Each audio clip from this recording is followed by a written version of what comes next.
Hello, and welcome back to the Wuthering Waves video. So, version 1.2 is officially live in game. I think this went live last night, but I was asleep like a good responsible human being, so I did not play immediately. But we do have the entire patch. Of course, we have our 10 login bonus here. This is pretty damn good. I do like this. Do I wish that these regular wishes were premium wishes? Yeah. But I think it's fine. We do also have I believe it's ZheZhi, right? Her banner is up and live. Now, the main point of this video that I want to talk about is her actual banner. Now, should you probably summon on this banner? I think the answer is more than likely gonna be no, right? Because essentially, think of her as the Glacio version of Yinlin, right? One of her major things is being a Glacio support. I believe it's from her outro skill, gives her a big Glacio buff. And currently in the game, we only have 2 other Glacio characters that can even do damage. I have seen her with some pretty decent crit ratios doing some pretty interesting things, but I don't really think it's going to be all that worth it, at least right now. If in the future we get a premium Glacio main DPS character, sure, right, go for it. Right, I do believe the new 4-star that's coming out, right, she's actually a Glacio kind of DPS, I think, from what I heard. And I actually heard that she power creeps Ling Yang, which is kind of goofy. I know there was someone in my comments the other day that was talking about how they play with Ling Yang, and I guess if you do, then I guess you'll really like her. Actually, while we're doing this should be a 5-star from my summons. It's not, because I'm unlucky. Anyway, but I just don't see her having a whole lot of value here. And then if you go and look at her 4-stars, right? Sanhua is good. She's a good Glacio sub DPS, but of course, she's a Glacio sub DPS, and this is a banner with a Glacio sub DPS main character on it. So they kind of fulfill the same role. I guess you could definitely run Sanhua as your main DPS, and then have ZheZhi be her support, and it would work fine. And then you have Baiji, who is the only other healer in the game besides Verena, and then Shishia, who's just not very good. So I don't know, her banner quality is not amazing. The only real W here is if you get Sanhua, right? Because Sanhua is legitimately really good, but she's also free, so I don't really see too much value in actually pulling for her. When it comes to her weapon, though, I actually haven't looked at her weapon specifically. Let's actually take a look at what her weapon does here. Crit damage, increases attack by 12%. While the wielder is on the field, using resonant skill, grants 12% basic attack damage bonus, stacking up to 3 times for 6 seconds. The 3 stacks are above. Casting outro skill consumes all stacks and grants the wielder 52% basic attack damage bonus. Okay, that's not bad. And it's a crit weapon. Okay, I mean, I do think that in this game specifically, right, if you're gonna pull for a premium character, a premium 5-star, in this case ZheZhi, right, I think it is worth to go for their weapon. I personally, right, if we go ahead and take a look at my account, this is a free-to-play account, and I have been able to get both the weapon for Chongli, right, and for Yinlin, right. Both of the 2 premium characters that I have saved up and summoned for, I have been able to get their weapon and still be able to go after another character, right? I'm gonna be saving entirely for the Shorekeeper, right? So I'm more than likely gonna be getting her and her weapon. So I do think that if you're gonna pull, it is not a bad idea to chase this weapon. It is a guaranteed drop, right? That's one of the best things about this game, is that it is a complete guaranteed pull. And more than likely, you're probably going to get it early, and you're going to save yourself a couple summons. And then, of course, if you go into the shop, right, you do also have the fact that you can buy the dupes, right? And you will be getting this a coral whenever you do actually pull characters. So I think it is worth it to do. I personally cannot do any of this kind of stuff because I haven't summoned really in a while. But I do think that it is a good idea to go ahead and do that if you are someone who is actively pulling for one of these main characters. Again, I personally don't see the big value in her right now, but obviously I do think that in the future she could be quite powerful. Again, she is mainly just a Glacio sub DPS, right? Where's her thing that I can show here? Resonant skill, no. Outro skill, yeah, 15 energy for the resonator coming in, which is really nice. Is it her outro skill? Where is it at?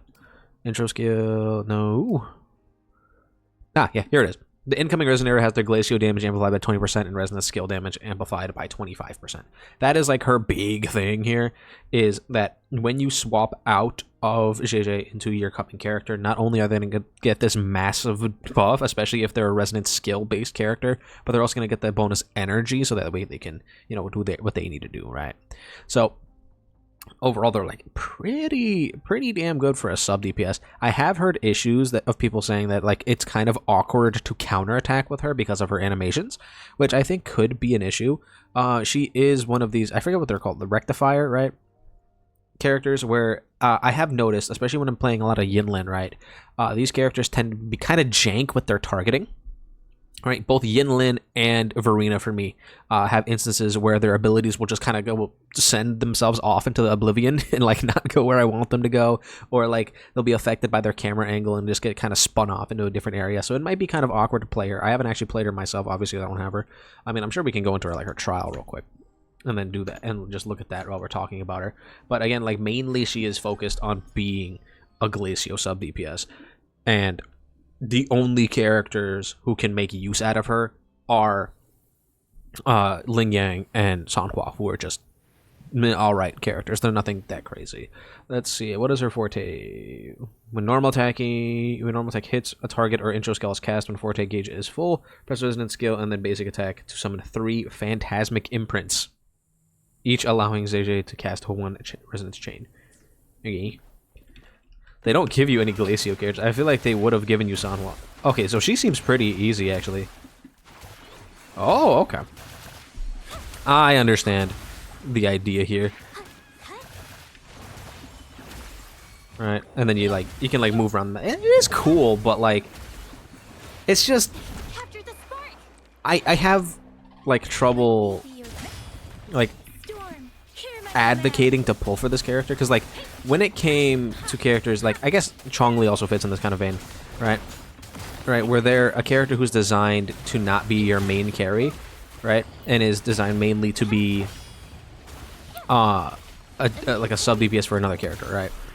The value of them is almost completely tied to how good the characters that they're buffing are, and Glacio as an element is really bad right now. So, like, when it came to, like, Yinlin, who was buffing Electro, we had Calcharo, who was a free 5-star that was legitimately, like, a really solid option, right? And Ling Yang is, like, significantly worse than Calcharo in terms of the actual, like, damage output that he has. So it's, like, I can't really recommend it, but also I can't say that it's not going to get better in the future, right? So, you know, who knows, maybe in the future ZheZhi will have like the best in slot support for some crazy Glacio DPS character, right? Like say Camellia drops and she's Glacio, right? She'll probably be the best in slot teammate for her. It's hard to really predict whether or not that's going to happen in the near future before she even gets power crept. I will say her actual like character design and like abilities are really pretty, right? And we're talking about like, oh yeah, she has references to classical paintings and all this other stuff. And I think, yeah, cool, that's great. Her design's cool. It's just she's a very specific Glacio support character with no real Glacio team to go around with her. So I don't know. I just personally can't really recommend her myself. But if you want to go for her, she will probably be future-proof, right? That is such a massive buff that she gives. I don't know what her dupes do, but I also don't recommend pulling for dupes. If you're gonna do that, I think you're better just going for like 1 copy of the character, 1 copy of the weapon, and then if you want dupes for a character, waiting until they actually come back to just buy 1 from the shop. I think that's just a better use of your actual like things, right? So overall, I think she's good. Like, she's fine. She'll be completely okay. I don't think she's bad at all. It's just that she's kind of hard to use at this current point in time, and that her banner is just kind of mediocre, right, at best. Are any of her dupes good? Free crit rate is nice. Better than increased attack. Okay, so better damage. Okay, just better damage. Again, better damage. It's just damage buffs. Like, because in terms of Chongli, right, whenever she got her dupes, it just made her become from a sub DPS to a support into a like a main DPS, and this is looking like it's doing pretty much the same thing. Anyway, that's gonna be pretty much it for this video. I just want to make a quick like kind of summon guide, not really, but just like kind of my thoughts and opinions on ZheZhi as a character and whether or not I feel like it's worth pulling for her. Again, I think my final verdict is if you like her, pull for her. She should be fine in the future. It's just you're gonna run into some trouble running her currently, but she might be really, really good in the future for like a crazy 5-star main DPS Glacio character. Anyway, that's just my thoughts. Let me know what you guys think about her in the comments down below. Don't forget to like and subscribe, and I'll see you guys all in the next one.